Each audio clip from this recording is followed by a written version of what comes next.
कर्णाधार पुष्प प्यारे प्यारे से बाल गोपाल सनातन धर्म ध्वजा को लेकर के नित्य प्रति अपने कर्म पथ पर अग्रसर होने वाले समस्त संत ब्राह्मणों के श्री चरणों में दास का कोटि कोटि नमन और वंदन।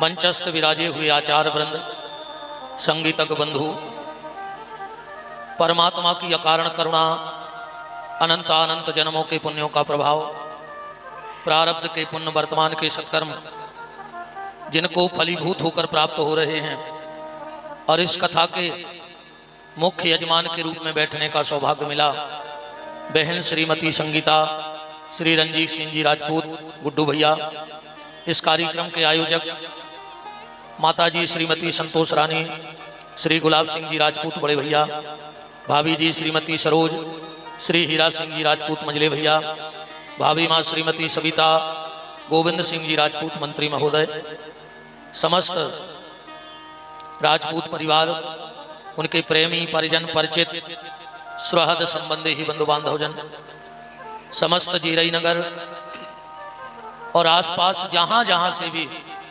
आप सबको ठाकुर जी ने बुलाया है, सबको भगवत भाव से हमारे राम आपके हृदय में बैठे राम को प्रणाम करते हैं। और 8वें दिन की आप सबको जय सिया राम। बड़ा ही मंगलमय यह उत्सव चल रहा है इस श्रावण के महीने में, और आज विशेषकर श्रावण सोमवार भी है। हम सब मिलकर के शिव महापुराण की मंगलमयी चर्चा का आनंद प्राप्त कर रहे हैं। आप सबसे इस दास का फिर वही निवेदन है, जितना अधिक से अधिक हो सके इस मानव जीवन में भगवान का नाम ले लेना। मंच पर विराजे हमारे आचार्य श्री सुरेंद्र शास्त्री जी, परम विद्वान आचार्य विराजे हैं। भगवान के नाम के बगैर कोई भी कार्य प्रारंभ नहीं होता। शुरुआत भी भगवान का नाम है और अंत भी भगवान का ही नाम है। चाहे आप कथा कराओ, पूजा कराओ, शंकर जी बनवाओ, पंडित जी अगर पूजा भी करेंगे तो सबसे पहले क्या करेंगे? वेद मंत्र ऋचाएं तो बाद में बोलेंगे। सबसे पहले पंडित जी पूजा में क्या कराते हैं? आचमनी उठाएंगे, ओम केशवाय नमः, ओम माधवाय नमः, ओम नारायणाय नमः। तो प्रारंभ कहां से हुआ? भगवान के नाम से हुआ कि नहीं हुआ? जब संकल्प भी बोला जाता है तो उसमें तिथि, नक्षत्र, मुहूर्त और जो भी बहुत कुछ बोला जाता है, पर संकल्प में सबसे पहले क्या बोला जाता है? पंडित जी यजमान से कहते हैं 3 बार विष्णु बोलो। बुलवाते हैं कि नहीं बुलवाते? फिर पंडित जी 3 बार विष्णु कहेंगे। तो संकल्प भी प्रारंभ कहां से हुआ? भगवान के नाम से। बिना भगवान के नाम के कोई भी पूजा पाठ, कथा, कीर्तन प्रारंभ हो ही नहीं सकता। और आखिरी में जब आप लोग पूजा से उठते होंगे तो हमारे आचार्य कहते हैं कि एक आचमनी जल जमीन पे छोड़ो, और जिस भी देवता को प्रधान रख करके पूजा की जाती है उसका नाम लेके ओम श्री भगवत साम सदा शिवार्पणमस्तु, विष्णु अर्पणमस्तु। तो प्रारंभ भी भगवान के नाम से है और आखिरी में भी एक ही शब्द बोलो जाने हैं कि राम नाम सत्य है। ये हमारा आखिरी शब्द है।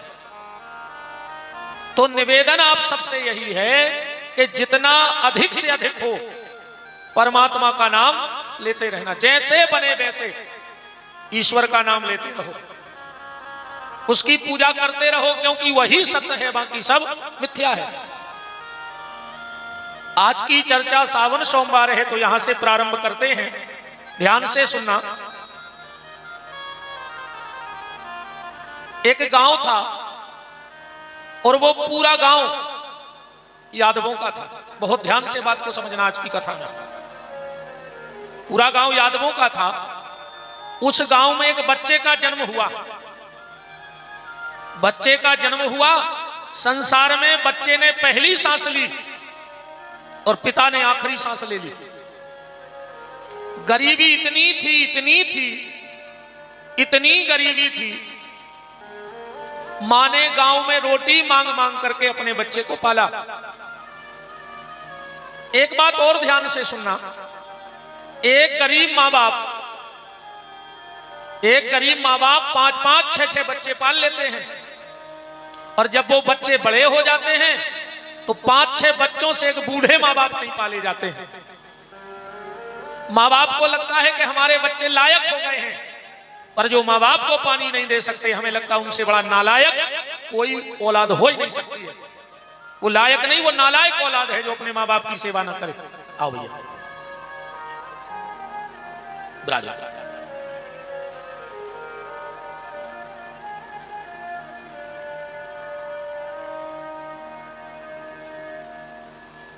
राजा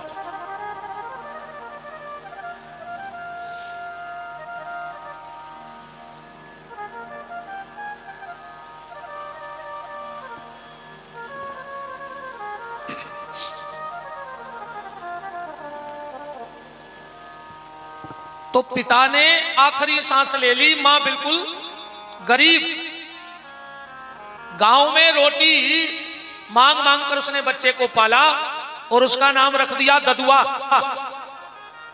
उसका नाम रखा गया ददुआ। ददुआ 9 साल का हो गया। ददुआ 9 साल का हो गया। मां एक दिन गांव में गई और गांव के लोगों से बोली कि भैया आपको हमारी स्थिति तो पता है, हम बहुत गरीब हैं और बीमार भी रहते हैं, आप हमारे ददुआ को कोई काम में लगा लो। उस गांव में गाय बहुत थी, दूध बिकता था, लोग अपनी रोजी रोटी चलाते थे।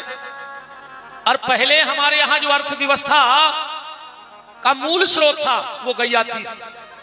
हमारे यहां की अर्थव्यवस्था का मूल स्रोत गैया थी। इसीलिए जब पहले की संपत्ति लिखी गई तो क्या लिखा गया? सबसे पहला धन कौन सा था? बोले गोधन, गज धन, बाज धन और रतन धन खान। पहले जो पैसे वाले होते थे, बुजुर्ग लोग बैठे हैं, उनकी पहचान क्या होती थी? जिसके घर में जितनी गईएं वो तो पैसा वालों। कितने कठवा चल रहे हैं उनके? अगर 50 कठवा चल रहा है, 100 बेलवा हैं, तो मतलब 200-300 एकड़ को किसान हैं। पहले गाय से संपत्ति आंकी जाती थी और आजकल कुत्तों से आंकी जा रही कि कौन के बंगला पे कितने कुत्ता बंधे हैं, वो तो VIP कहा। पहले गैया से कीमत आंकी जाती थी और आज कुत्तों से कीमत आंकी जा रही कि कुत्ता कितने पाले ने।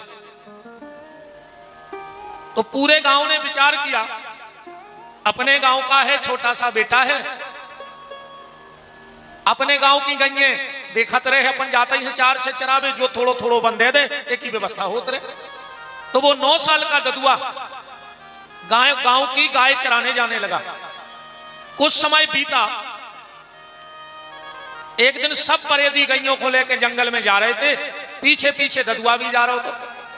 ददुआ ने देखा कि जंगल में एक शिवालय है, वहां बहुत हाथी घोड़ा सिपाही खड़े हैं। अब 9 साल का बच्चा, बरेदी तो गईया लेके आगे निकल गए, वो ददुआ हाथी घोड़ा देखत रहो।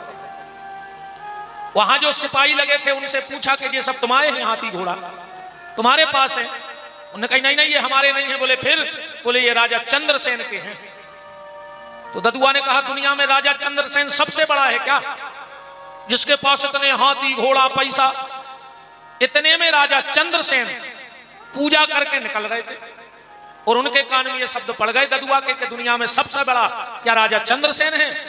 चंद्रसेन ने कहा नहीं बेटा, हम सबसे बड़े नहीं हैं, ये तो सब कुछ भगवान भोलेनाथ की कृपा का फल है, सबसे बड़े तो भोलेनाथ हैं। ददुआ बोलो कि वे रेत कहां है? बोले भीतर मंदिर में। बोले वे सब दे दे? बोले हाँ, वो सब दे देते हैं जिसको जो चाहिए। ददुआ बोलो कि हम एक गैया दे देंगे, बच्चा है, बाल बुद्धि हती। राजा चंद्रसेन बोले हाँ बेटा, भगवान चाहे भोलेनाथ तो तुम्हें गाय दे सकते हैं। ददुआ बोलो कि एक बात बताओ, आपके पास तो इतना सामान है, तुम भीतर ले गए थे मंदिर में, हमारे पास तो कुछ नहीं है।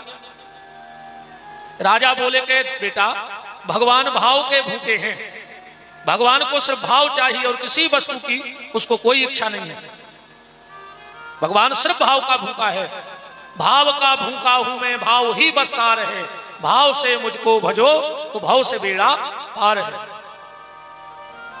भगवान को खाली प्रेम चाहिए और आपसे कुछ नहीं चाहिए। राम ही केवल प्रेम प्यारा और जान ले जो जानन हारा। पर आजकल प्रेम प्यार में और प्रेम में बहुत अंतर है। आजकल प्रेम नहीं बचा, प्यार तो खूब है। और प्रेम में और प्यार में कितना अंतर है। प्यार में कटार चलती है और खून की धार बहती है, उसका नाम है प्यार। जितने दिन प्यार चलो सो चलो, नहीं बनी सो निकारी कटार घोंपी फिरी, उसका नाम है प्यार। प्यार में कटार चलती है, खून की धार बहती है। और प्रेम में हाथों में तुलसी की माला चलती है और आंखों में आंसू की धार बहती है। समझ लेना वो परमात्मा के प्रति प्रेम है हमारा। हाथों में तुलसी की माला चले और आंखों में आंसू की धार बहे तो समझ लेना वो प्रेम है। और अगर भगवान की कथा सुनते सुनते, भगवान का दर्शन करते करते जो भी आप घर में पूजा पाठ करते हो, और अगर आपका रोम रोम पुलकित नहीं होता तो समझ लेना कभी परमात्मा से प्रेम नहीं जगा है। एक बात और ध्यान से सुन लो। आप भगवान के मंदिर में दर्शन करने गए, आपने तो भगवान को देख लिया, पर क्या भगवान ने आपको देखा है, इसका क्या प्रमाण है? आप रामायण पढ़ रहे हो, क्या भगवान तुम्हारे शब्द सुन रहा है? इसका क्या प्रमाण है? आप माला कर रहे हो, तुम्हारी माला मनमोहन तक जुड़ गई है, इसका क्या प्रमाण है? कि खाली बाहर ही बाहर घूम रही है, इसका बिल्कुल सीधा सा प्रमाण है।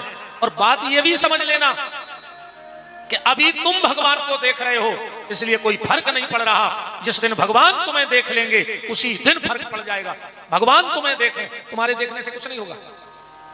सूरदास जी मंदिर जाते थे रोज, कोई मिल गया, बोले क्यों रे अंधे, क्यों मंदिर जाता है? गली में गिर जाए, हाथ पांव टूट जाए, तुम्हें तो दिखात नहीं है, तुम्हारी तो दो ही फूटी। सूरदास जी बोले हम ईसाई में फूटी दो ही, हमें कौन दिखा? बोले फिर मंदिर का जात? सूरदास जी बोले हम एक मंदिर नहीं जाए कि हम भगवान को देखें, हम अकेला ने मंदिर जाते हैं कि भगवान हमें देखें कि हमने एक अंधेरा भी बनाओ है कि भी नैया पार लगाना है। तो जिस दिन भगवान तुम्हें देख लेंगे बेड़ा पार तो उस दिन होना है। और बात ऐसी समझ लो, जब आप लोग डॉक्टर के पास जाते हो तो क्या कह के जाते हो? जब आप लोग डॉक्टर के पास जाते हो तो क्या कह के जाते हो? कि हम डॉक्टर को देख के अब भाई आ रहा है, जय कह के जाते कि हम डॉक्टर को देखे अब भाई आ रहा है। या को कह के नहीं जात, जा कह के जात सागर काय को जा रहा है? बोले तना डॉक्टर को दिखावे जा रहा है, देखवे को नहीं जाए डॉक्टर को। कई आज तक कोने हम बंबई जा रहा है, दिल्ली जा रहा है, भोपाल डॉक्टर को देख दे। और अगर तुम डॉक्टर को देख भी लोगे तो क्या तुम्हारा रोग मिट जाएगा? पर अगर डॉक्टर तुम्हें देख लेगा तो रोग मिट जाएगा। हम लोग भी रोगी हैं, काम क्रोध लोभ मोह मत्सर दंभ अहंकार पाखंड ईर्षा, ये बहुत से रोग हमारे भीतर हैं। ये तब मिटेंगे जब परमात्मा की नजर हमारे ऊपर पड़ जाएगी। तो आप माला कर रहे हो, किस दिन की माला भगवान तक पहुंची? आप रोज मंदिर जा रहे हो, तुम रोज भगवान को देख रहे हो, पर तुम्हें भगवान ने किस दिन देखा, इसका क्या प्रमाण है? ध्यान से सुनना। माला करते करते जिस दिन तुम्हारी आंख में आंसू आ जाएं, समझ लेना आज माला हमारी भगवान से जुड़ गई है। जिस दिन भगवान को देखते देखते रोम रोम पुलकित हो जाए, आंखें गीली होने लगे, तो समझ लेना कि आज भगवान की नजर मेरे ऊपर पड़ गई है, आज मेरा जीवन धन्य हो गया। कथा सुनते सुनते आंखों में आंसू आ जाए। अकौ कथा सुनत सुनत भगवान को देखत माला करत, अगर आंखों में आंसू नहीं आ रहा है तो समझ लियो तुम्हारी गति ऐसी भाई कहा। भंडारो तो हुई कल, कब है पर अब तो वैसे रोज मिठिया चल रहा है। संसार के जितने मिठिया हैं पूरो सामान में टेंट को मंगवाऊ थे, पर हर मिठिया को कोचा अपनो खुदाई को होत। हर मिठिया मामा जी मिठिया अपनो कोचा ले है। अब वो रात भरो कोचा से चाशनी तारत है करज्जा में। आज जब वो मिठिया जान लगे सो कोचा से पूछ क्यों कि कारे चाशनी मीठी है कि सीटी? वो कहे हमें कुछ पता नहीं है, हम तो पूरी रात करज्जा में घूमता ही रहे ना ऐसे में ऐसे। ऐसा ही वो मिठिया के सो कोचाया श्रोता के घर से कथा, कथा से घर, घर से कथा, कथा से घर, पर उनके हाथ कच्छू ने लौका। या बिल्कुल गारंटी जानियो। तो भगवान भाव का भूखा है, निवेदन हम ये कर रहे थे आपसे। राजा ने कहा बेटा भोलेनाथ को कुछ नहीं चाहिए, भोलेनाथ को कुछ नहीं चाहिए, एक लोटा जल चढ़ा दो और एक बेलपत्र। आजकल एक जा भी बड़ी कहावत चल रही है कि एक लोटा जल और हर समस्या को हल। अगर एक लोटा जल से हर समस्या को हल हो जाए तो शंकर जी के मंदिर में टैंकर लगवा दे, दिन रात पानी गिरा दे शंकर जी के ऊपर। अगर एक लोटा जल से हर समस्या हल हो रही तो टैंकर लगाओ ना सीधे, लोटा भर चढ़ाई का एक हो रहा है। बात सही है पर इसके थोड़े आगे चलना होगा। एक लोटा जल हर समस्या का हल, जब मन में ना हो छल तब भगवान सुनेंगे। ऐसे भजन से कच्चू नहीं होए। हरे राम हरे और घर में मुर्गा दारू धरे, 20 मुर्गा पटा रहे रोज को, और शंकर जी की मूड पे इतनी बड़ी बेलपत्री धरी, तो क्या कर ले शंकर जी बताओ। ऐसे भजन से हो का रहा हमें जा बताओ। ठाणे मुर्गा चीथ रहा है, अब कुछ 5 बजे मंदिर में ठाणे शंकर जी के। शंकर जी नहीं जान रहे कि तुम कितने बड़े पापी धरे, उनको तो सब पता है। एक लोटा जल चढ़ा दो बेटा, राजा ने कहा, और कुछ बेलपत्री। ददुआ बोलो के अब हम तो पेड़े पे चढ़ने पे। राजा ने कहा बेटा एक विधान है, अगर बेलपत्र न मिले तो शंकर जी के मंदिर में जो बेलपत्र चढ़ा हो शिव जी पे, उसको धोकर फिर से चढ़ा दो, वो आपको वही फल मिलेगा बेलपत्र चढ़ाने का। चढ़ाया बेलपत्र भी आप धो करके चढ़ा सकते हो।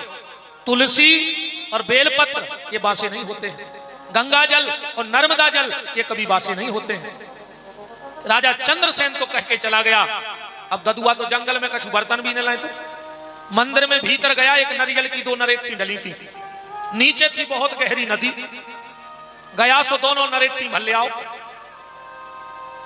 एक से बेलपत्री धोई और एक नरेटी को जल चढ़ा दो शंकर जी पर। अब बेलपत्री चढ़ा के बैठ गो, आधा घंटा बाद बोलो कि गज्जा दो। बाल बच्चे तो आए, वो तो जम गई कि हमें गज्जा मिले। फिर चुप होगा, आधा घंटा बाद बोलो गज्जा दो। शाम तक शंकर जी के मंदिर में बैठो, हर 10-20 मिनट पे कह गज्जा दो। शाम को जो गाय चराने वाले बरेदी लौटे, खूब डांटो ददुआ हूं, अरे ददुआ आज गंजे चरावे नहीं जाओ, ऊंची आवाज में बात ना करिए, अब तुम्हारे तो काम ना करें कल से। बोले काय? बोले हमारी खुद की गज्जा आ रही, हम खुद की गज्जा चरे हैं। पहले गाय को बहुत महत्व था, तो भैया अगर गज्जा हेरा जाती तो आदमी महाराज के पत्रा दिखावे जात। तो और आजकल गज्जा बिल्कुल हेरा जाए, भैंस भर नहीं हेराए। अब हम एक दिन घरे रुके तो एक जने आए, कहने लगे महाराज अच्छे मिल गए काम हो, तुमने बताओ। बोले हमारी भैंस हेरा गई। सामने कहा हमारे घरे बंदी। कहने लगे नहीं नहीं पत्रा दिखावे आए हैं। हम हते आनंद के मूड में हमने उठाओ पत्रा, ऐसो हला दो हमारे पत्रा में नहीं देख ले, और कहो सो पन्ना खोल खोल के देख ले। हमका भैंसे ढूंढवे को पत्रा है सीखे कि तुम्हारी भैंस ढूंढवाए के मोरी पार्वती बहू। अपन तो बुंदेलखंडी आदमी है, तो गीत भी बुंदेलखंडी में बना था के मोरी पार्वती बहू दूध ने कारो भगा रहे हैं गऊ। मोरी पार्वती बहू, मोरी पार्वती बहू दूध ने कारो भगा रहे हैं गऊ। मोरी पार्वती बहू, मोरी पार्वती बहू दूध ने कारो भगा रहे हैं गऊ। मोरी पार्वती बहू, मोरी पार्वती बहू दूध ने कारो भगा रहे हैं गऊ। गैया हेरावे सो ढूंढने न जाए, गैया हेरावे सो ढूंढने न जाए, और भैंसिया हेरावे सो कजरी लगवाए। मोरी पार्वती बहू, मोरी पार्वती बहू दूध निकारो भगा रहे हैं गऊ। मोरी पार्वती बहू, मोरी पार्वती बहू दूध निकारो भगा रहे हैं गऊ। ददुआ ने कहा हम कल से तुम्हारे यहां काम नहीं करेंगे, खुद की गाय चराएंगे। गांव के भागे आए। शाम हो गई, जब ददुआ नहीं लौटा तो मां तो बीमार रहती थी और मां को बड़ी चिंता भी होती। हाँ, मां 2-4 घर में पूछवे गई, काहे भैया हमारा लड़का तुम्हारे संगे जात तो आज लौटो नहीं। गांव के बोले कि पागल होगा, शंकर जी के मंदिर में बैठो कह रहा शंकर जी का गधे हैं, हम लोग को छोड़ के भाग आए। पर माँ तो माँ है। माँ को यह चिंता थी कि दिन भर से उसने कुछ खाया नहीं, दिन भर से कुछ नहीं खाया। और एक बात और ध्यान से सुनना, घर में अगर दो स्त्रियां हैं और पहचान करना है कि माँ कौन है और पत्नी कौन है, सीधो सो तरीका, माँ कौन है और पत्नी कौन है, बिल्कुल सीधा तरीका है। जो 24 घंटा पेट की तरफ देखे, समझ लियो वह मतारी आए। माँ 24 घंटे अपने बेटे का पेट देखती है, किसने कुछ खाया कि नहीं खाया, कुछ खाया कि नहीं खाया। तो घर वाली 24 घंटा जेब देखा थे, कछु ले आया कि नहीं ले आया।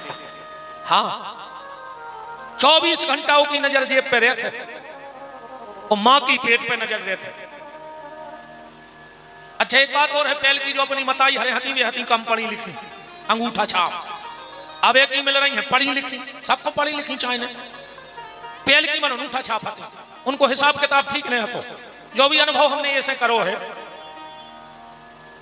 जो अनुभव ऐसे करो हमने कि पहले की अपनी मम्मी हरे हिसाब किताब ने रखा थी, पढ़ी लिखी नहीं थी बेचारी। रोटी मांगते एक और बेपर सती दो, गिनत नहीं थी खुआबे में बाल बच्चों का। अपन रोटी मांगते एक और बेपर सती दो, उनको जो लगा तो कि कितनी खा ले हमारा मोड़ा। आज की हैं जे पढ़ी लिखी, सो जे आटो बाद में उसना थे, पहले पूछा थे आप कितनी खाओगे। और जो बेशरम के थे 4, हाँ बेशरम यहाँ जो गिन के रोटी खा रहे, जो बेशरम के थे 4, सुबह 4 कटोरी आटो निकाल के रोटी बना दे। अच्छा, खाद खाद को भूख लगे आए, एक आध रोटी की और इच्छा हो तो कम मुंह में तवा धर देता तो जो ठूस ले आओ। बताओ, गिन के रोटी।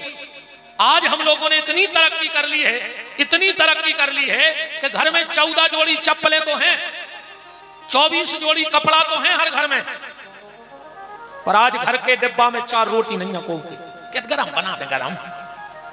अगर कोई तुम्हारे दरवाजे भूखा आ जाए तो तुम्हारे घर में 4 रोटी नहीं है, वो तुरंत खिलाने। और अगर गिन कहीं रोटी खाने तो जेल चले जा, 350 ग्राम मिलत फिक्स। फिर काय को डरे, का मतलब बताओ। मां मां होती है, मां को 24 घंटे अपने बेटे की भूख दिखती है। बस कितना खिला दें अपने बेटे को, कितना खिला दें अपने बेटे को। ददुआ की मां रात में अंधेरे में मंदिर में गई, ददुआ से बोली बेटा ददुआ घरे चलो। ददुआ बोले कि हंस क्यों रहे हो। ददुआ बोलो कि तुम मर देखो कितने डरा, जब हम मर रहे थे जब नहीं आए, वो तुम्हें लेके मरन लगे तो तुम बचा भी आ गए। शिव जी बोले बेटा हम तुमसे प्रसन्न हैं, वरदान मांगो। जो बोलो हमें वरदान नहीं चाहने। अब वो जानता ही नहीं तो कोई वरदान क्या है। बोले फिर क्या चाहने, बोले गैया। भगवान शिव ने हाथ किया, बड़ी प्यारी गैया प्रकट हो गई। शिव जी बोले अब हम जाएं। ददुआ बोलो अब हमारे घरे चलो, पहले के बार खुलवाओ हमारे। शिव जी बोले हमने तुम्हारा घर नहीं देखा। बोले हमने तो देखा है, चलो। एक हाथ में शंकर जी को हाथ पकड़े और एक से गैया। घर आ गया। मां किवाड़ खोलो, भीतर से आवाज आई ददुआ मर जाइयो, किवाड़ ने खोले हैं। शंकर जी खुलवा के आओ। बाहर से आवाज गई मां ये तेरा बेटा ददुआ नहीं, मैं भगवान शंकर बोल रहा हूं, किवाड़ खोलो। और जो मां ने किवाड़ खोले अपने पुत्र को गले से लगा लिया। बेटा तूने मेरा जीवन धन्य कर दिया, मुझे भोलेनाथ का दर्शन करा दिया। भगवान शिव ने कहा मां ये तेरा बेटा बहुत भोला है, बहुत भोला है। मां मैं इसे वरदान देता हूं, ये इस जीवन में इस गैया की सेवा करेगा जीवन भर। और पूरी जिंदगी भर जब इस गाय की सेवा करेगा तो इस गाय की सेवा का फल से मिलेगा कि अगले जन्म में इसके यहां 9 लाख गायें होंगी और इसका नाम होगा नंदराज। एक गाय की सेवा सच्चे मन से करेगा तो अगले जन्म में 9 लाख गायों का मालिक बनेगा। और जब 9 लाख गायों की सेवा करेगा तो मैं आशीर्वाद देता हूं इसके घर में स्वयं गोविंद लीला करने के लिए पधारेंगे। ये भगवान शिव की कृपा थी उस ग्वाले पे कि जिसके यहां गोविंद पुत्र बन करके पधार गए। तो भगवान शिव अवगणदानी देवता हैं। और एक बात और सुन लो, आप शिव जी के मंदिर जाओ, आप शिव जी को जल चढ़ाओ, आप शिव जी को बेलपत्र चढ़ाओ, फूल चढ़ाओ, आपको कोई मंत्र ना आए, कोई जरूरी नहीं है। आप सिर्फ इस चौपाई का भगवान शंकर के सामने पाठ करने लगो। जल चढ़ाते वक्त, फूल चढ़ाते वक्त, सिर्फ इतनी चौपाई बोला करो कि आशुतोष तुम अवगणदानी आरत हरहु दीन जन जानी। हे भोलेनाथ, आप अवगणदानी देवता हैं, हमारी आरती हर लो। आरती का मतलब होता है विपत्ति। आरती शब्द अच्छा नहीं है। जो आरती भगवान की उतरती है ये शब्द अच्छा नहीं, इसका मतलब है विपत्ति। आरती का मतलब विपत्ति। तो फिर भगवान पे कौन सी विपत्ति है जो उनकी रोज उतारी जा रही है?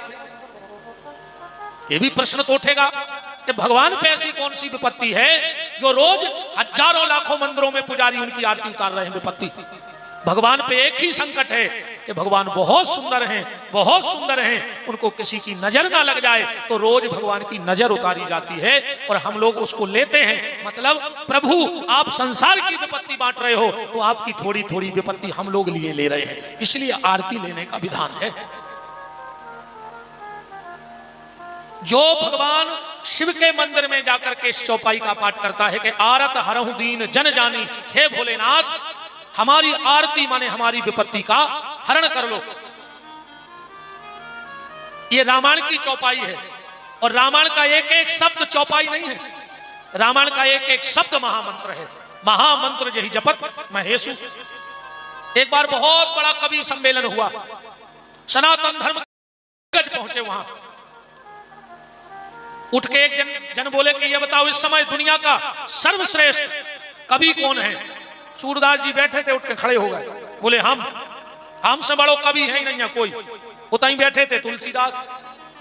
तो सबने कहा कि सूरदास एक बात बताओ, जहां तुलसीदास जी बैठे हो और तुम अकड़ के कह रहे कि दुनिया के सर्वश्रेष्ठ कवि हम हैं, तो तुलसीदास जी कौन है?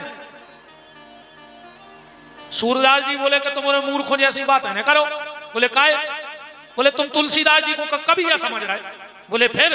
बोले तुलसीदास जी कविता नहीं करते हैं, वो तो जो लिख देते हैं वो मंत्र बन जाता है। कवि तो हम लोग हैं। मंत्र में और कविता में बहुत अंतर है। तुलसीदास जी का एक एक शब्द मंत्र है और इसीलिए आप किसी विद्वान को, किसी वक्ता को सुन लेना संसार के, चाहे वो रामायण पे बोलते हो, गीता पे, भागवत पे, वेदांत पे, संसार के किसी भी विषय पे प्रवचन करें, चाहे राजनीतिक कोई बोलता हो, पर अगर जब प्रमाण की जरूरत होगी तो वो चौपाई रामायण की बोलेगा। चाहे भागवत हो, चाहे महाभारत की कथा हो, किसी भी ग्रंथ की कथा हो, पर प्रमाण काहे का दिया जाएगा? चौपाई का। क्यों? रामायण की चौपाई का प्रमाण इसलिए दिया जाता है, इसलिए दिया जाता है रामायण की चौपाई का प्रमाण। अच्छा एक बात बताओ, आप मंदिर में भोग लगाने जाओ, भगवान के मंदिर जाओ, 56 भोग रख लेना आप थाली में, एक चीज भर मत रखना। क्या भगवान तुम्हारा प्रसाद ले लेंगे?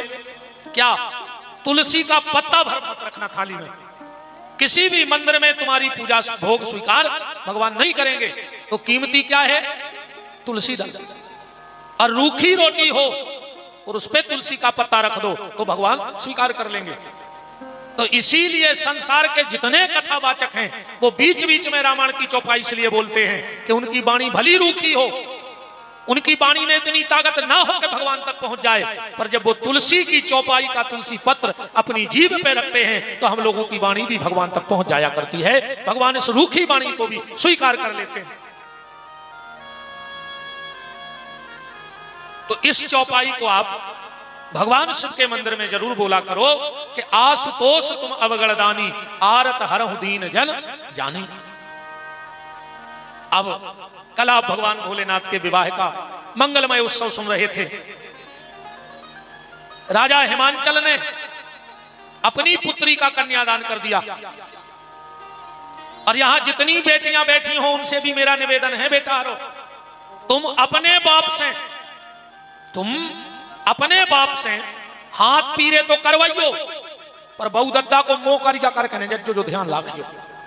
अपने माँ बाप से अपने हाथ पीले करवाना, पर अपने बहु दद्दा को मोह करिया करके न जाइयो। इस चीज का विशेष ख्याल रखना अपने जीवन में।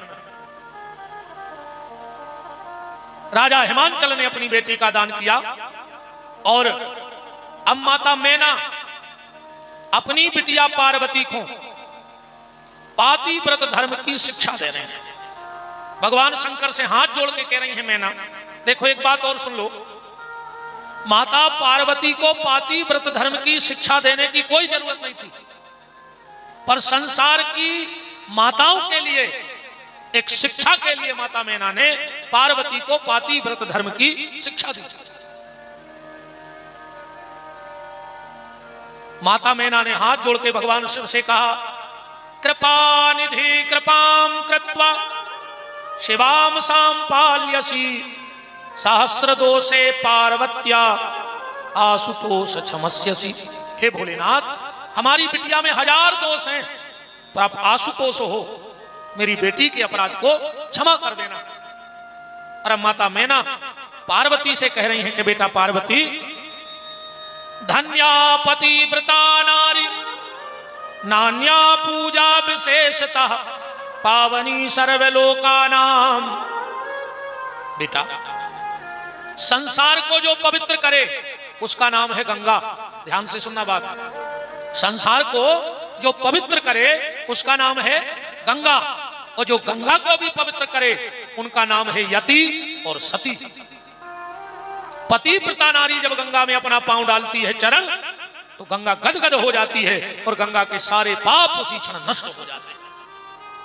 पतिव्रता नारी अगर गंगा स्नान करने चली जाए तो गंगा भी अपने आप को धन्य मानती है।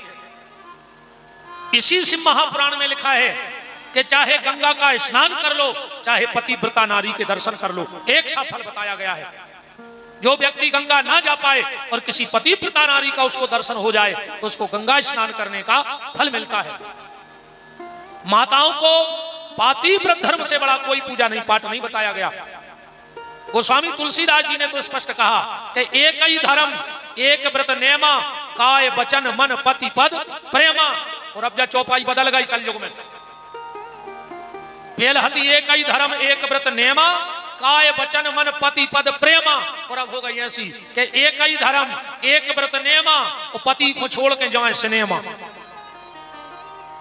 हाँ, अरे राम काका जी नहीं।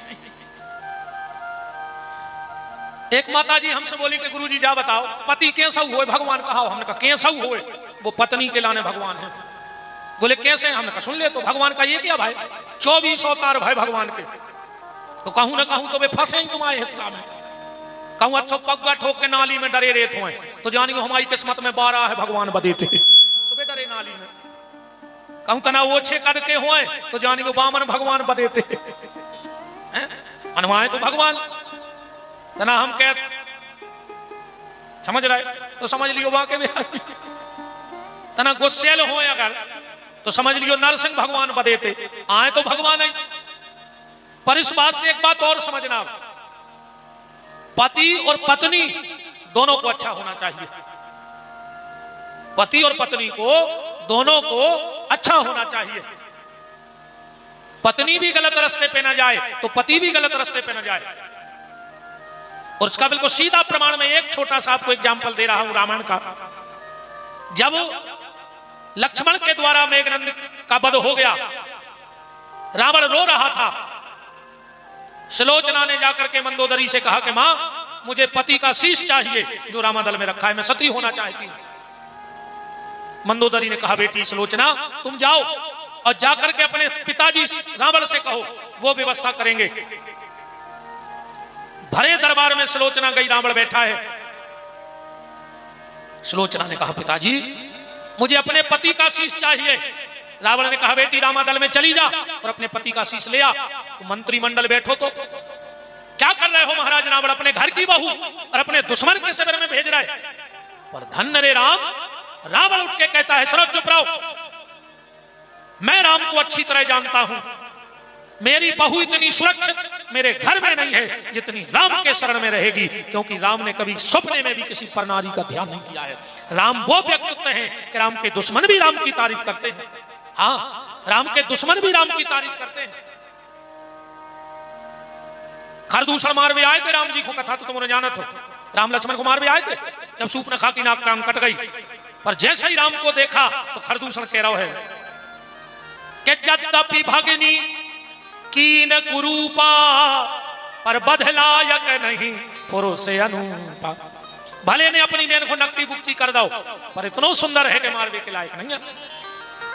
सुलोचना रामादल में गई और राम जी से हाथ जोड़ के कहती है कि राम के रघुबर देरी ने करो, रघुबर देरी ने करो, दे दे मस्तक हमें पति को लेके संग मरो।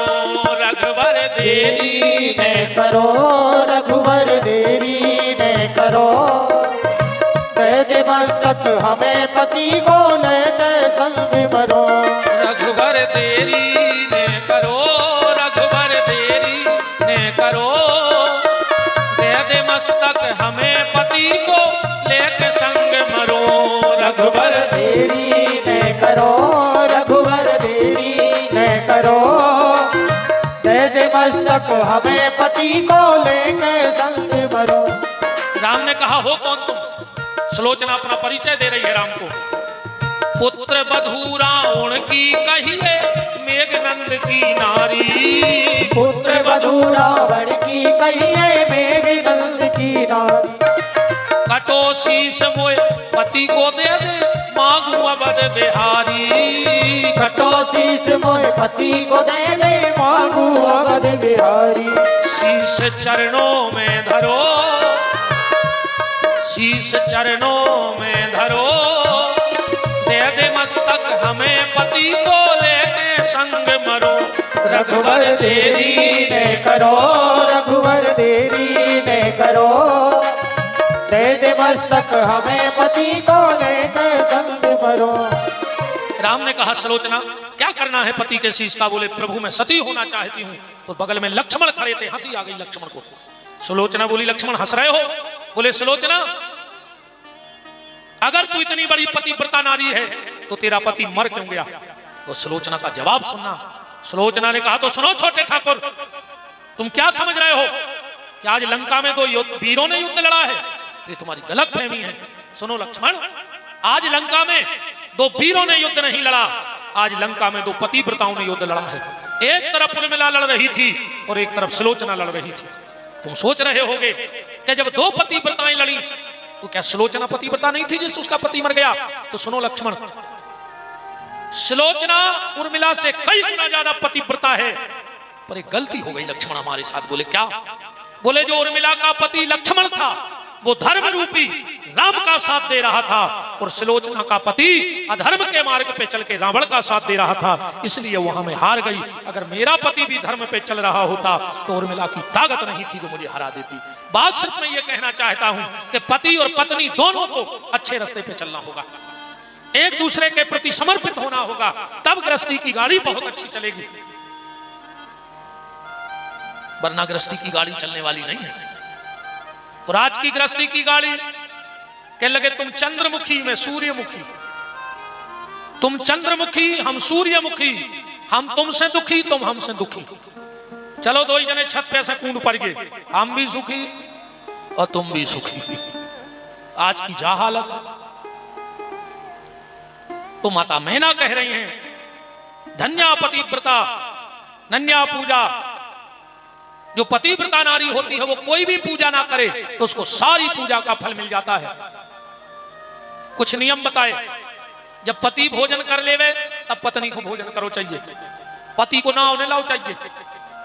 आजकल की तो ऐसे बुला जैसे उनके मोड़ा मोड़ी हुए, हाँ घर वाले को ऐसे बुलाऊ थे जैसे ने गोली में खिलाए हुए, संज्ञा ने हुए भाइया हुए, हल्के से फैशन बन गए ना लेवे को घर वाले को।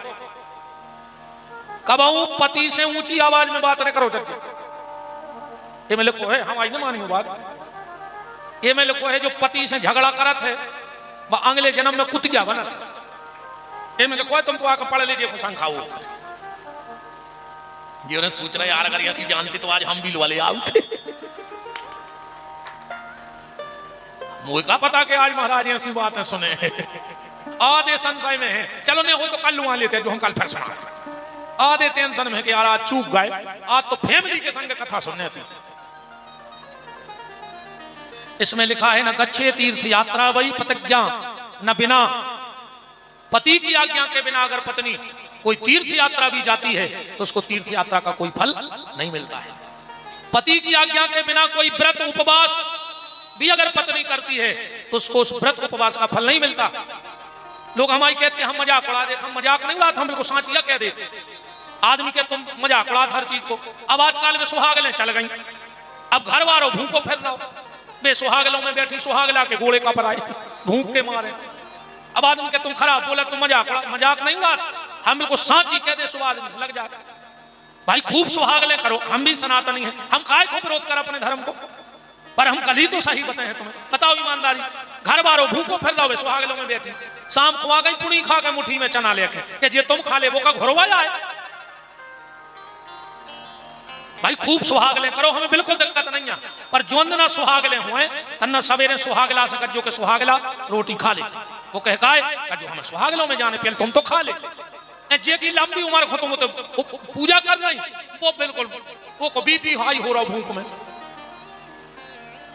अच्छी खूब सुहागलें करियो बहन यार, हमें कोई दिक्कत नहीं है, ने हम विरोधी आए इन चीजों के, पर सत्य से परिचय तो हम करें। हमने एक दिन और कही थी कि मन धरो कर गया और पूज रही बर गया सो हो खा रहा। बताओ घर की सास प्यासों मर रही तो मन नहीं बोले मेरे को साँचिया कह दे। तो पति से बिना आज्ञा के कोई व्रत अगर पत्नी करती है तो उसको कोई फल नहीं मिलता है। पति की आज्ञा के बिना किसी तीर्थ का फल प्राप्त नहीं होता है। प्रति उत्तर ने दाव चाहिए, जवाब ने दाव चाहिए पति को। सुन रही चढ़ रही है का चित्त के नहीं, अब जवाब ने दे जो घर वाले को भी कह रही महाराज तुम लगे कहां से ऐसी बात है नहीं सुने भाई। अपने स्वामी को तू करके कभी ना बोले। और माता मैना बड़ी प्यारी बात कर रही है, साधन्या जन लोके साधन्यो जन कहा पिता धन्यस्य च पतर्य सुग्रह देवी पति देवता। एक बात ध्यान से सुनना, पतिव्रता नारी इस श्लोक में लिखा है कि 3 कुल को भगवान के दर्शन कराती है। मातृवंशया, पितृवंशया और पतिवंशया। मामा का पक्ष, पिता का पक्ष और पति का पक्ष, ये 3 पक्ष भगवान के धाम जाते हैं अगर एक पतिव्रता नारी हो जाए तो। हाँ, एक पतिव्रता नारी से 3 कुल भगवान के धाम को जाते हैं। इसके बाद अब वो बात आती है जो बड़ी कष्ट की होती है। अब माता पार्वती की विदाई का समय आया, मैना ने अपनी बेटी को गले से लगा लिया। अच्छा, बेटी की विदाई में सबसे ज्यादा कष्ट अगर किसी को होता है तो वो होता है पिता को। सबसे ज्यादा कष्ट कैसे होता है बेटी की विदाई में? पिता को। क्यों? क्योंकि घर भर की चिंता पिता करता है। पूरे परिवार की चिंता कौन करता है? पिता। और पिता की चिंता कौन करती है? बेटी। हाँ, पूरे परिवार की चिंता करेंगे पापा और पापा की चिंता करेगी बेटी।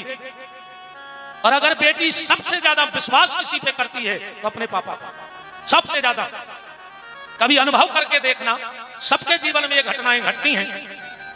जिसके घर में छोटे छोटे बेटा बेटी हो, अब बड़े भी हो गए होंगे तो कब तो छोटे रहे होंगे। और ऐसे कौन बेन भैया ने कहा है जो बचपन में लड़त ने कहा है। झगड़ा तो होगा बच्चों में, एक दूसरे के बगैर रहे हैं भी नहीं, पर लड़ है। पापा घर में नहीं है, मम्मी घर में है, अब बेन भैया में होगा झगड़ा। बिटिया पता है क्या कहते हैं अपने भैया से वक्त, भैया भैया कल तुम्हें जितनी अति करने हुए, तुम शाम को पापा को आ जान दे, हम फिर बताए तुम्हें। बजानी कहते हम मम्मी से कहे, कैसे बजानत है कि अगर मम्मी से कहे गलती भली भैया ने करी हुए पर डांट तो हमें को पड़ना है। तो शाम को जब पापा यहाँ हैं, गलती भली हमने करी हुए पर डांट भैया को घल है, ऐसे हमारे पापा हमें डांट देंगे। सबसे ज्यादा विश्वास अगर बेटी किसी पे करती है तो अपने पापा पे। सबसे ज्यादा चिंता भी अगर दुनिया में बिटिया को की करत है तो अपने बाप की। सबसे ज्यादा चिंता बिटिया करत है अपने पापा का। अनुभव की बात बताना, जितनी माओ ने अपनी बेटी विदा कर दी हो, जब बेटी मां के गले से लिपट के रोती है, ईमानदारी बताना माताओ, बेटी क्या कहती है? मम्मी पापा को ख्याल रखियो, मम्मी तुम मोह ने चलेगी, तुम मोह चला सो फिर पापा को टेंशन बनत है। मम्मी तुम्हें तो पता है पापा की तबीयत ठीक नहीं रहती, मम्मी तुम टेंशन नहीं दियो पापा को, टेंशन दवाई देते रहियो मम्मी। लिपटी मां के गले से है, पर फिक्र किसकी है उसको? पापा की। फिर भाई के गले से लिपटेगी तो एक ही बात कहेगी, भैया टेम से घरे आ जाइयो, तुम नहीं आ सो पापा को टेंशन बना थे, अबे तो हम हैं सो हम समझा ले। भैया चाहे 2 मिनट को शाम को पापा को दिखा जाइयो, फिर तुम्हें जहां जाने से चले जाइयो। लिपटी भाई के गले से है, पर फिक्र पापा की है। फिर बहन के गले से लिपटेगी, गुड़िया ऐसा कोई काम मत करना जिससे समाज में पापा को सिर झुकाना पड़े, फिर भी चिंता पापा ही की है। संसार की नारी हर चीज बर्दाश्त कर लेती है, पर संसार की नारी कभी 2 चीजें बर्दाश्त नहीं कर सकती। संसार की नारी हर चीज बर्दाश्त करेगी, पर 2 चीजें संसार की कोई भी नारी बर्दाश्त नहीं कर सकती। कौन? एक, मां अपने बच्चे की भूख बर्दाश्त नहीं कर सकती। मां अपने बच्चे की भूख बर्दाश्त नहीं कर सकती। और दूसरा, दुनिया की कोई भी बेटी अपने पापा की बुराई बर्दाश्त नहीं कर सकती। तुम बहू के मां को कछु अपशब्द बोलत रहियो, कुल खानदान को अपशब्द बोलत रहियो, पर अगर तुमने जाके दई कि आओ तो वही बाप की, तो तुरंत कह दे कि अब आगे ने बोल जाइयो ना तुम जानियो। वो सबकी बुराई सुन लेगी, पर अपने पापा की बुराई दुनिया की कोई बेटी नहीं सुनती है। और इसीलिए दुनिया में ऐसे कई लोग हैं जिनका बाप भी मर गया और उसकी आंख में आंसू नहीं आए। कई लोग इतने हृदय के पक्के होते हैं कि उनका बाप भी मर जाए तो आंख में आंसू नहीं आते। पर दुनिया का ऐसा कोई बाप नहीं होगा जिसने अपनी बेटी को विदा किया हो और उसकी आंख में आंसू नहीं आया। दुनिया का कोई बाप ऐसा है ही नहीं जो बेटी को विदा करे और उसकी आंख में आंसू नहीं आए। बड़ा कष्ट का समय होता है जब पिता अपनी बेटी की विदाई करता है। आप लोगों ने देखा होगा विदाई के समय तुम्हें सब मिलेंगे वहां। आइए, बोलो वृंदावन बिहारी लाल की, राधा माधव सरकार की।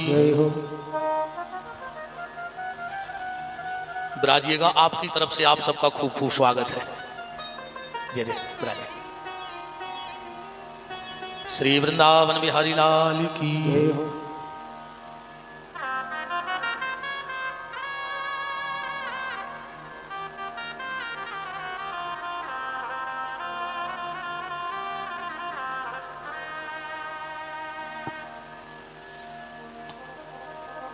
कथा के भाव में चलते हम लोग, बहुत अच्छे भाव में चल रहे हैं। बेटी की जब विदाई होती है आपको सब मिलेंगे, पर वहां बेटी के पापा नहीं मिलेंगे। विदाई के समय वो एक तरफ कहीं जाके बैठ जाता है। 2-4 उसके मित्र जाएंगे, चलो यार अब तो बिटिया गाड़ी में बैठ गई होगी, मुड़ पे हाथ धर दो, आशीर्वाद दे दो। पांव आगे को रखता है और पांव पीछे को फेंकते हैं बाप के, क्योंकि बहुत कष्ट का समय होता है जब बेटी की विदाई होती है। जब महाराज दशरथ अयोध्या में 4 बहुएं लेकर आए तो कौशल्या माता मोचाने के लिए आई, और जैसे ही डोला रखा गया कौशल्या डोले का पर्दा हटाने लगी। महाराज दशरथ खड़े थे बगल में, बोले कौशल्या रुक जाओ, पहले पूछ तो लो कि हम तुम्हारे लिए क्या लाए हैं। पहले पूछ तो लो कि हम तुम्हारे लिए क्या लाए हैं। कौशल्या ने कहा मुझे पता नहीं कि क्या लाए हो, मुझे पता है किस डोले में क्या है। जय जय विराजिएगा महाराज। अभी इस महापुराण की कथा हमारी कड़ी में जिनके द्वारा हो रही है, विराजिएगा, खूब खूब मान है आपका। श्री वृंदावन बिहारी लाल की। दशरथ ने कहा कौशल्या पूछ तो लो पहले कि हम तुम्हारे लिए क्या लाए हैं। कौशल्या ने कहा क्या मुझे पता नहीं है किस डोले में क्या है। दशरथ ने कहा बताओ क्या है। बोले इस डोले में राम की पत्नी है। दशरथ ने कहा नहीं। कौशल्या बोली हम समझ गए, आप ये कहोगे कि इस डोले में लक्ष्मण की मां बैठी है। दशरथ ने कहा नहीं। यहां महाराज जी ये तखत पड़ा है।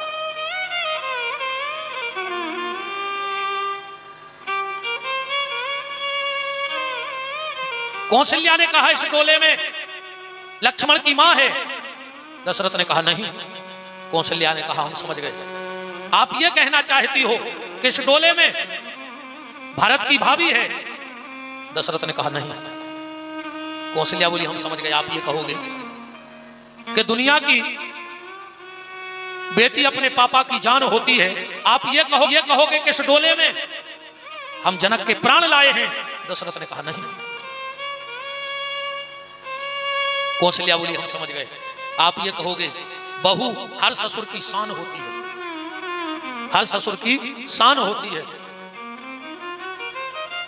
तो आप ये कहोगे कि कौशल्या इस डोले में मैं अपनी शान लाया हूं। दशरथ ने कहा नहीं। कौशल्या बोली अब मैं समझ गई आपका इशारा। बोले क्या?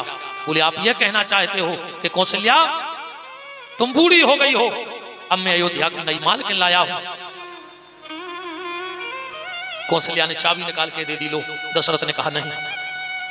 कौशल्या ने कहा फिर क्या लाए हो, जब डोले में राम की पत्नी नहीं है, लक्ष्मण की मां नहीं है, भारत की भाभी नहीं है, जनक के प्राण नहीं है, दशरथ की शान नहीं है, अयोध्या की मालकिन नहीं है, तो क्या लाए हो मेरे लिए?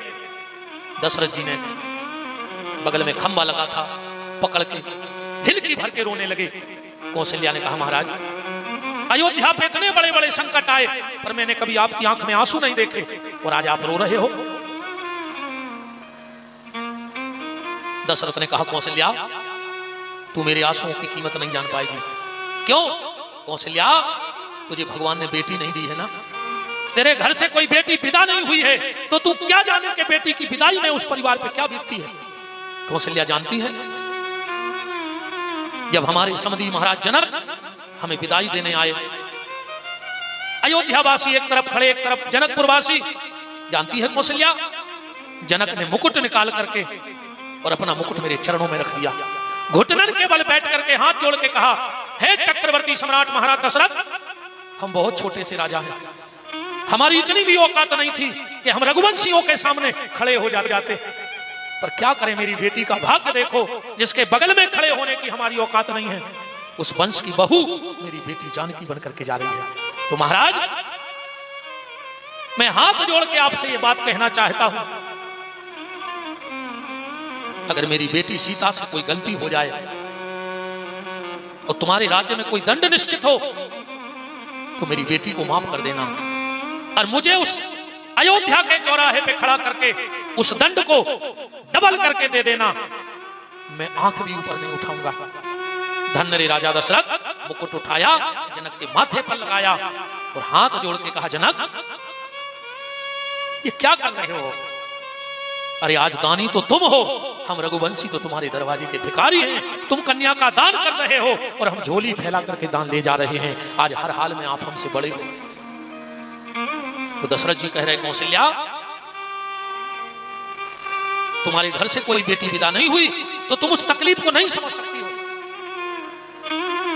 निवेदन बस ये कर रहे थे बेटी का जीवन।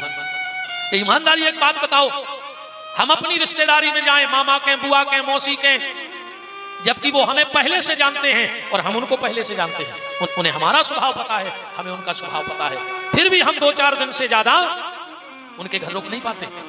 हम तो घर जा रहे हैं, हमें खराब लग रहा हो, याद आ रही, पर बेटी उस घर में जा रही है जिनसे कभी मिली नहीं है, जिनको कभी जानती नहीं है, पहचानती नहीं है, फिर भी डोले में बैठने को तैयार हो गई। किसी ने उस बेटी से पूछा कि जिस परिवार को जानती नहीं हो, जिनसे मिली नहीं हो, जिनका स्वभाव पता नहीं है, फिर भी उस घर में क्यों जा रही हो? तो बेटी का जवाब सुनना। सामने वाले ने कहा हो सकता है जहां तुम जा रही हो वहां तुम्हें भूखा रहना पड़े। बेटी कहती है रह लूंगी। हो सकता है तुझे गाली खानी पड़े, बेटी कहती है खा लूंगी। हो सकता है तुझे मार खानी पड़े, बेटी कहती है मार भी खा लूंगी। हो सकता है ससुराल वाले तुम्हें मार डालें, बेटी कहती है मर जाऊंगी। तो उसने पूछा किसके लिए? भूखी रहने को तैयार हो, मार खाने को तैयार हो, गाली खाने को तैयार हो, मरने को तैयार हो, इतना त्याग किसके लिए? बेटी कहती है अपने पापा के लिए। मैं नहीं चाहती कि मेरे पापा का सिर झुक जाए, मैं मरने को तो तैयार हूं पर अपने पापा का सिर झुकाने के लिए तैयार नहीं हूं। बेटी पूरी जिंदगी अपने पिता के लिए जीती है, तो कितना प्यार करती है समझ सको तो एक कहानी से समझना। एक बेटी की नई नई शादी हुई, पहली बार वो अपने पति के साथ अपने पिता के घर आई। पहली बार पापा बैठे एक कुर्सी पर, एक कुर्सी पर पति बैठा है। और पापा ने एक ऐसा प्रश्न किया अपनी बेटी से कि शायद दुनिया का कोई व्यक्ति वो जवाब नहीं दे सकता। पापा ने कहा, बेटी एक बात बता, तू मुझे ज्यादा प्यार करती है कि अपने पति को? और पति सामने बैठा है। अब बेटी क्या जवाब देगी बताओ? पति सामने बैठा है और पापा अपनी बेटी से पूछ रहे, बेटी तू मुझे ज्यादा चाहती है कि अपने पति को? बेटी ने कहा, पापा हम खुल के तो नहीं बोल पाएंगे, पर अगर आप समझदार हो तो समझ जाना कि मैं सबसे ज्यादा प्यार किससे करती हूं। पापा ने कहा, बताओ। बेटी कहती है, पापा जब मैं आपके पास रहती हूं तो पति की याद नहीं आती, पर जब पति के पास रहती हूं तो आपको एक मिनट को नहीं भूल पाती हूं। अब आप समझ लेना मैं किसको प्यार करती हूं। जब आपके पास रहती तो पति की याद नहीं आती, पर जब पति के पास रहती हूं तो आपको एक मिनट को नहीं भूल पाती। पापा अब फैसला तुम करो कि मैं चाहती किसको। बेटी पूरी जिंदगी अपने पिता के लिए जीती है। बेटे का कोई भरोसा नहीं है, बेटे का कोई भरोसा नहीं। मरने के बाद पानी देगा कि नहीं देगा, है किसी को गारंटी? जो जीते जी पानी नहीं दे सकता, वो मरने के बाद क्या पानी देगा अपने माँ बाप को? बेटा मरने के बाद पानी देगा कि नहीं देगा, इसकी कोई गारंटी नहीं है। पर बेटी जीते जी अपने माँ बाप को बैकुंठ दे देती है। कब? जब हरे मंडप के नीचे बैठकर तुम अपनी बेटी के हाथ पीले करोगे, समझ लेना बेटी ने उसी दिन तुम्हारे लिए बैकुंठ के दरवाजे खोल दिए। बेटी जीते जी माँ बाप को स्वर्ग बैकुंठ दे देती है, और बेटा मरने के बाद पानी देगा कि नहीं देगा, इसकी कोई गारंटी नहीं है। और सुन लो, अगर बेटा अच्छा निकला तो मरने के बाद पानी देगा, मतलब तुम स्वर्ग चले जाओगे। अगर बेटी अच्छी निकल गई तो तुम्हें बैकुंठ देगी, और अगर घर की बहू अच्छी निकल गई तो ना तुम्हें स्वर्ग जाने की जरूरत है और ना बैकुंठ जाने की जरूरत है। तुम अगर झोपड़ी में भी रहते हो तो वो तुम्हें झुपड़िया में स्वर्ग और बैकुंठ दो ही दिखा दे। और तुम घर की बहू खराब निकल गई, तुम कितना महल बना लियो, वह तुम्हें वो महल में नरक को दर्शन करा दे। हाँ, अगर घर की बहू खराब निकल गई तो तुम्हें हीरा मोती जड़े मकान में भी खून गैस करवा दे। हाँ,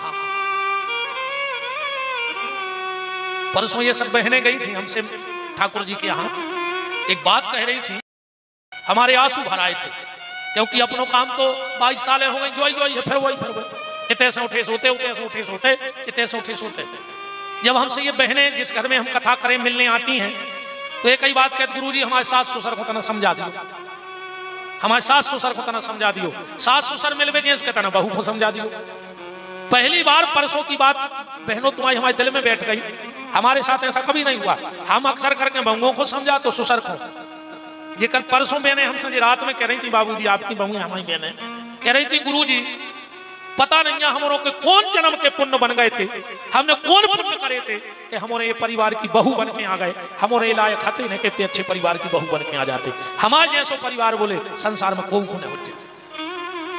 तुम लोगों ने ध्यान किया हो, हमारी आंखें भर रही थी उस वक्त, क्योंकि अक्सर करके बहू जाके ससुर सास की बुराई करत और सास ससुर बहू की बुराई करत। पर पहली बार ऐसा हुआ कि जब बहू कह रहे कि हमने कौन पुण्य करे थे कि परिवार की बहू बन के आए, ऐसे ज्यादा भगवान की कृपा हमारों पे हो ही नहीं सकत। हमारी पूरी बहनों को धन्यवाद है, ऐसा ही भाव बनाए रही हो। हमसे अगर बड़ी हुई हो तो बहन, छोटी हुई हो तो बेटा कहाँ है हमारी। हमारा आशीर्वाद है, ये व्यास गति को आशीर्वाद है कि तुम सब देवरानों जेठानों के ऐसा ही भाव बने देवे परिवार के प्रति। हम उसके लिए, और जब झूठी तो हम बोल नहीं रहे, अन्ना सांची भी कहवे में हम चूका तो नहीं है, भले तुम आए थे बैठे हमारे मुंह में जो आज हम बके थे गारंटी कहा 3 घंटा तो सकोच को कहा उन्हें चाहे हमने चे उतने से गोली मार दी। मानो हम 3 घंटा तो जो मुंह में आए सांची भाई के। बहुत बहुत धन्यवाद है तुम लोगों को, उससे ज्यादा तुम लोगों के बहुत अद्दा को धन्यवाद। हाँ, कि उन्हें ऐसे संस्कार देकर तुम्हें पहुंचाओ है कि तुम लोगों को इतना समर्पण अपने परिवार के प्रति है। तो हम सब बहनों तुम्हारे बहुदत्ता को भी धन्यवाद दे रहे हैं, उन्हें अच्छे संस्कार दे कहा है तुम लोगों को। तुम्हारे बहुदत्ता केत कहा है कि परिवार फूट न जाए, बनाए रहियो बेटा हरो, बनाए रहियो बेटा हरो परिवार को।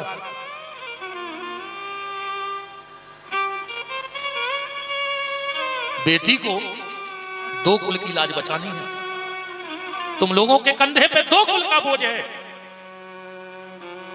जब महाराज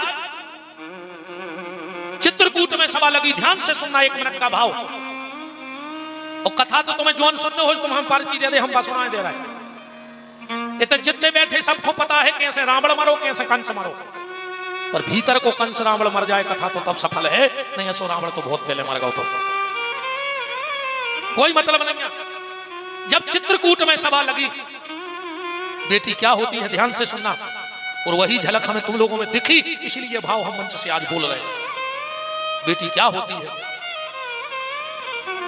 कोल भील किरात केवट बैठे हैं, तीनों माताएं बैठी हैं, 4 भैया बैठे हैं, राम लक्ष्मण भरत शत्रुघ्न चित्रकूट में, गुरुदेव वशिष्ठ बैठे हैं, और उसी समय राजा जनक आए। जनक ने गुरुदेव वशिष्ठ को प्रणाम किया और एक नजर यहां से दौड़ाई, एक एक चेहरा देखा, एक एक चेहरा देखा, एक एक चेहरा, पर पूरी सभा में कहीं सीता नहीं दिखी जनक जी की लाने। जनक जी भीतर से कप गए, क्या मेरे संस्कार फीके पड़ गए? क्या मेरी शिक्षा कमजोर रह गई? क्या सीता राम के साथ बन नहीं आई? क्या राम को विपत्ति में छोड़ दिया? क्या अपने पति को विपत्ति में छोड़ दिया? मैंने ऐसे संस्कार तो नहीं दिए थे। वशिष्ठ जी समझ गए, आंखों ही आंखों में बोले, जनक अपनी बिटिया को ढूंढ रहे?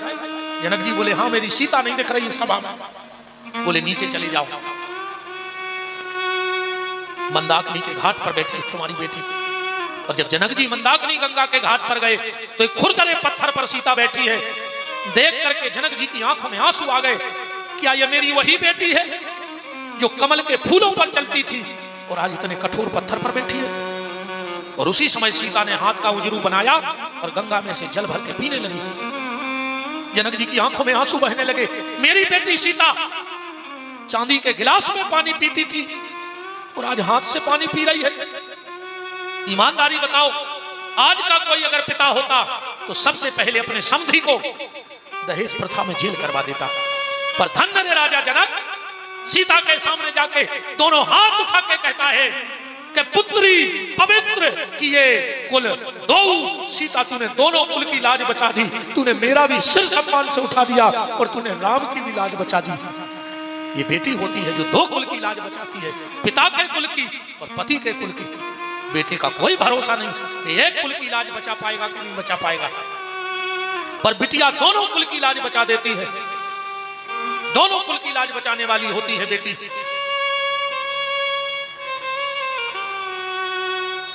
हमारी जितनी बहनें बैठी हो, एक बात ध्यान से सुनियो बेटा, हरो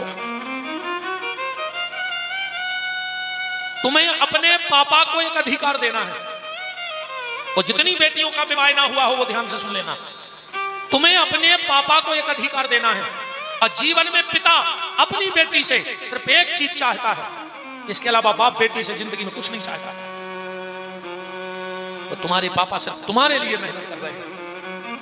हाँ, अभी ठंड पड़ेगी, तुम 2 पल्ली ओढ़ के सो हो कमरा में हीटर लगा कर, तो तुम्हारा बाप खेत में पानी दे है आधी रात में, तो सांप खा लेवे, बिच्छू खा लेवे, करंट लग जाए, मर जाए, फिर भी खेत में खड़ो खड़ो है। किसके लिए?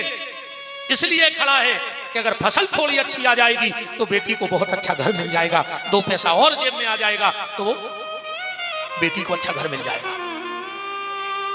तुम अगर पढ़ी लिखी भी हुई हो तो पापा की बदौलत।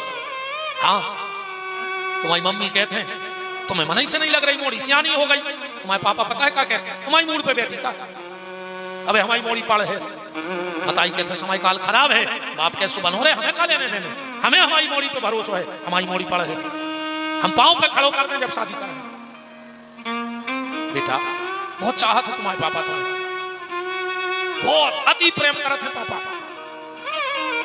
जिस दिन घर में बारात आनी हो, ध्यान से सुनना, जिस दिन घर में बारात आनी हो उसके एक दिन पहले 2 लोगों को नींद नहीं आती घर में। जिस दिन तुम्हारे घर में बारात आनी हो 1 दिन पहले घर में 2 लोगों को नींद नहीं आती है। एक बिटिया के लाना, वह पूरी रात अपने घर में फिरत है, ये कमरा में जे है, वो कमरा में जे है, जाल मरी खोल है, जे खिलौना देखे, जे किताबें पलट है, कैसे वह जानत है कि आज ही रात भर हमारा जो सब है सवेरे सब हमारे ऊपर आओ हो जाए। उस रात बेटी को नींद नहीं आती है। कोई कितने ही कहे कि सो जाओ, पर उसकी आंख में नींद नहीं है। पूरे घर में छत पे जे है, ये कमरा में, ये दीवार, ये फर्श में, पूरे में फिरेगा, एक एक चीज छू के देखा है। और दूसरी,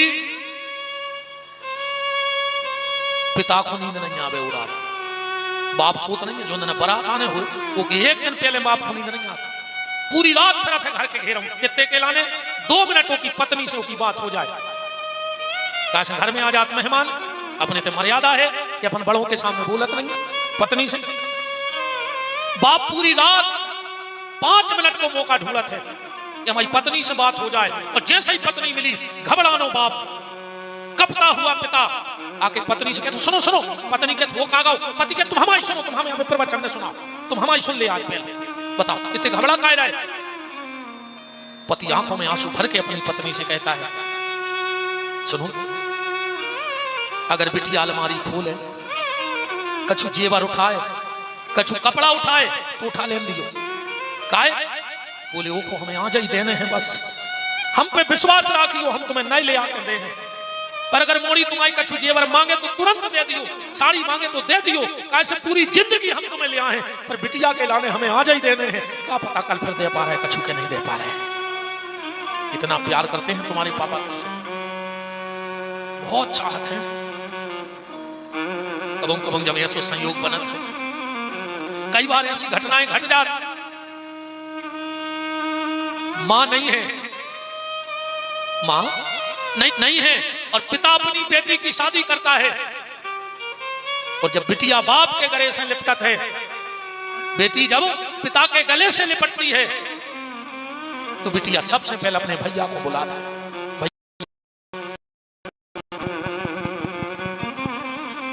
बेटी पिता को बुलाती है, भाई को, और कहते भैया हमारे सिर पे हाथ रख के कसम खाओ, हमें संपत्ति नहीं चाहिए, पर तुम पापा को दुख न दियो, का इस मम्मी नहीं है।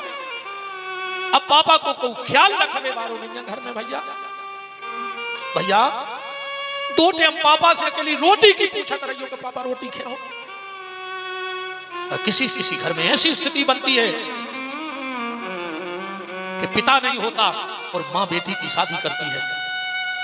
मां अपनी बेटी के सिर पे हाथ रख के हाथ फेर के कहती, बेटा आज तुम्हारे पापा नहीं है, तुम्हारे पापा हमसे कहते कि जो दिन हम अपनी मोड़ी को ब्याह करें, दुनिया तमाशो देखे, पानी घाई पैसा बहा है, पर बेटा पापा तो है नहीं है। अब हम इतना तो खर्च नहीं कर पा रहे बेटा, पर जितनी हमारी औकात है उतना तो हम करें, पर तुम्हारे पापा जितना हम नहीं कर पाए। बेटा चलो भीतर, पापा से आशीर्वाद ले लो। कमरे में फोटो लगी रहती है, और जब बेटी उस तस्वीर के सामने अपने पिता को प्रणाम करती है, उस फोटो का चेहरा देखना, वो फोटो का चेहरा भी उदास हो जाता है। मानो उस तस्वीर से आवाज आती है कि बाबुल की दुआएं लेती जा तुझको सुखी संसार मिले। बहुत प्यार करते हैं तुम्हारे पापा तुमसे, बहुत अति। तो बेटा हरो, सिर्फ एक अधिकार अपने बाप को दे दियो। कौन सो? वो जितने पिता बैठे हो तुम भी बताइयो, एक के अलावा तुम्हें अपनी बिटिया सका चाहे जो हम कह रहे हैं।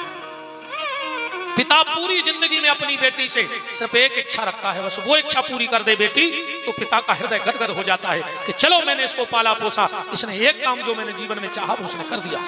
कौन सा काम? तुम अपने पापा को अपने हाथों में हल्दी लगाने का अधिकार दे देना, इसके अलावा बाप को बेटी से जिंदगी में कुछ नहीं चाहिए। बताओ क्या चाहिए? जिस बेटी ने अपने बाप को हाथों में हल्दी लगाने का अधिकार दे दिया, समझ लेना उस बेटी ने अपने पिता को सब दे दिया। और फिर और कड़वी बात सुन लो, खराब भी लग जाए तो हमें कोई फर्क नहीं पड़े। जो बेटी अपने मां बाप को धोखा दे करके भाग जाए, ऐसी बेटी पे भरोसा मत करना। जो अपने बाप की इज्जत ने बचा सकी, जो मताई की ममता की लाज ने राख सकी, जो अपने भैया के धागा की इज्जत ने कर पाई, बस 2 दिन के ईलू ईलू में तुम आई ने हुज्जे बकुज ने कहां बेच दे तुम्हें। ध्यान रखिए, जो माँ बाप की ना हुई, परिवार की ना हुई, घर की ना हुई, वो किसी की नहीं हो सकती। अरे व्यास गति उसको बेटी कह नहीं सकता, वो तो सूप नखा है जिसने खुद की नाक कटाई और पूरे परिवार को विनाश करवा के चली गई। बेटी तो वो है जो पिता के लिए जीती है और पिता के लिए मरती है, समझना वो हमारे भारत की बेटी है। और जो नाक कटाई को काम करे बस बेटी नहीं, बस सूप नखा है, मैडम है वो। आज मैना और राजा हिमांचल अपनी बेटी को विदा कर रहे हैं और आखिरी में जब बेटी पापा के गले से लिपटती है, मानो पता है क्या कहती है, पापा आज हमें जी भर के रो ले काहे पापा, अबे तो घर में मम्मी डांटत थी, अच्छा मम्मी ने बिटिया को डांटो और बिटिया पापा के गई, देखो पापा मम्मी, पापा पता है क्या कहते हैं वक्त अपनी मोड़ी से, अरे बेटा तुम तो जाना था तुम्हारी मम्मी पागल हो गई, दिन भर काम करा सो चिड़चिड़ा गई, अपन को की बातें मानने नहीं है, अपन पागल हो गए, वो लगे ही नहीं, बिटिया खुश हो गई। पापा ऐसा ही समझा दे। तो बेटी कहती है पापा अभी तो घर में मां डांटती थी तो आपके कंधे पे सिर रख के रो लेती थी, पर ससुराल में जब पति डांटेगा, सास डांटेगी, ससुर डांटेगा, तो पापा आंखों में आंसू तो होंगे पर वहां तुम्हारा कंधा नहीं होगा रोने के लिए, इसलिए मुझे आज जी भर के रो लेने दो पापा। और पापा क्या पता यह दुष्ट समाज हमें जिंदा छोड़ेगा कि नहीं छोड़ेगा, यह भी तो हो सकता है कि आखिरी बार हम आपके कंधे पे सिर रख के रो रहे हो, क्योंकि क्या पता दहेज के लोभ में ये हमको कब मार डाले, इनका कोई भरोसा नहीं। ससुराल में बेटी को पापा की याद कब आती है और मां की याद कब आती है? पापा की याद आती है ससुराल में जब उसे कोई डांटता है, आंख में आंसू होते हैं, फिर वो पापा को याद करती है कि पापा होते तो उनके कंधे पे सिर रख के रो लेते। और मां की याद कब आती है पता है ससुराल में बेटी को?